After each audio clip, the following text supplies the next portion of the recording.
So, first of all, welcome, Ranveer. This is the first time IMDb is speaking to you.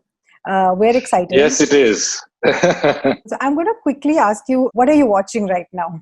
I'm watching Better Call Saul right now, It's all good, man.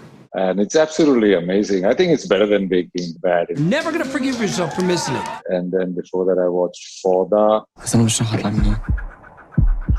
بطلت اهرب.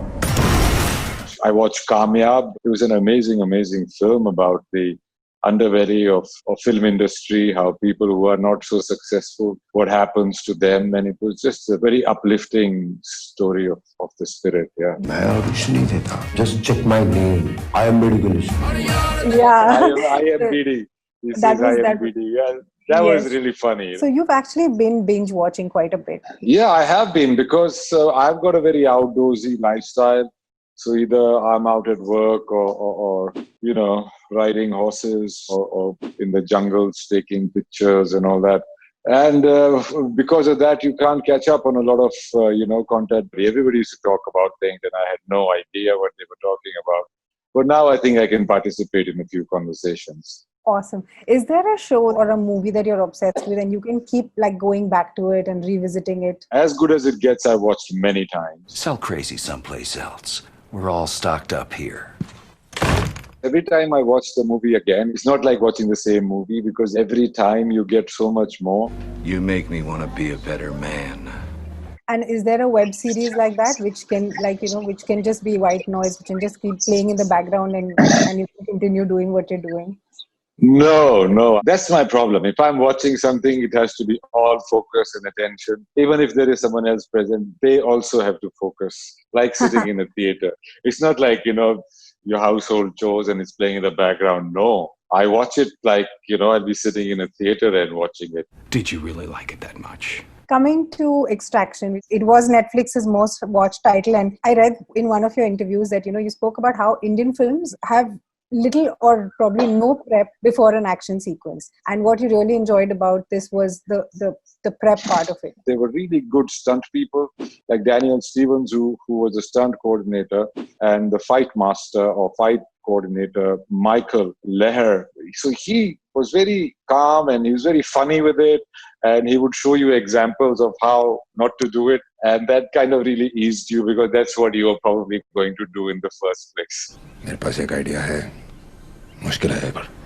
I learned from there, started from, what parts to warm up before a take, how to throw a punch and how to sell the punch in the reaction, and then how, to use your body for maximum effect on screen. So things like that, So we started from there and it was more like a dance, choreography, step, weight thing. And so learned that from scratch and how to hold a gun, how to draw a gun, how not to keep a finger on the trigger. I mean, I have held guns in so many movies. And for the first time, I learned that when you're not shooting, your trigger finger is not on the trigger like that, but it's on the outside and you're holding the gun like that. That's a safety thing that I didn't know that. Just like that? Yeah, just like that. I've driven cars and had accidents while shooting, but in this, we're doing this massive car chase. I'm in the driving seat, but some dude is driving it from the boot, which was like, what? I'd never heard of that. And when the camera's inside, when the camera's inside, the whole thing's on the top of the car, like in a cage, and there's a dude sitting on top of the car and driving it at like 100 miles an hour and hitting things and doing all that, toppling over. All these things were an eye-opener, and that's the level of like somebody who's been working for so many years to learn so much all over again. It was really a wonderful experience. I mean, to be in learning is the best way to be, man. आई बात समझ में. हाँ लेकिन Awesome, I guess. And then when you come back to Bollywood or maybe do something like a Radhe, you have to unlearn all of that you just learned. No, you just, I mean, I rehearsed for one sequence for Radhe, which was a single take where I killed many people. That I rehearsed for. And because we had Korean fight masters who had come, fight coordinators, they were the ones who made me do rehearsals. But once they left and we were with just the Indian counterparts, there was no rehearsal really. They didn't call me. I was available. I wanted to do it well. उसके लिए पूरी फौज लगेगी UV.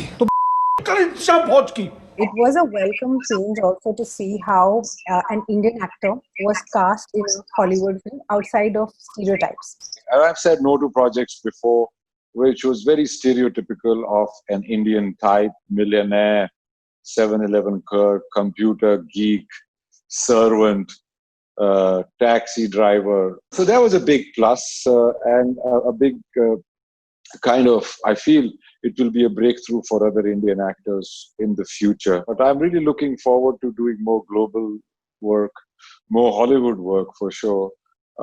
Because I think the deepest desire of any artist is to reach out to as many people as possible. And I came up with this line for a movie where I was playing an artist, a painter called Raja Ravi Verma. And in the end, there was this speech I give in the court while defending myself, which I co-wrote a lot of it from me as an artist. And this is 12 years ago. And now all those things which I said for that really brilliant artist, I'm applying to my own life and it's turning out to be good. सच तो ये है your honour कि मैं एक छोटा सा स्वार्थी लालची कलाकार हूं जो दुनिया का दिल जीतना चाहता है. Cool. I think that's pretty much what I had. This was a lot of fun. But lovely talking to you, my dear. Thank you so much. Lovely Cheers. talking to you too. Bye-bye.